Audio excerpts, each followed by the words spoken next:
may kasamang kidlat.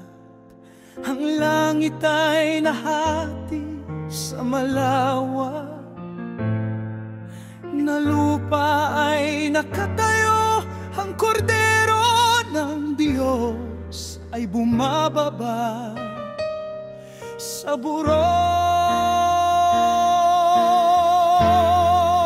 Naglalagablab na aapoy sa kanyang mga mata na napakaliwanag.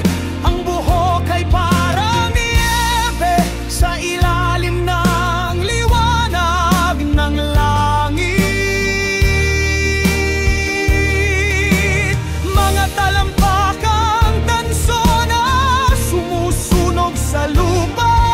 Ang leon ay umungulnal ng nakakatakot na tunog.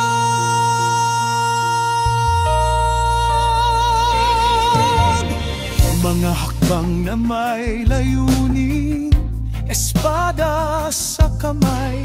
Ang paghatol ay bumabagsak sa buong lupain. Nagkalat ang mga kalat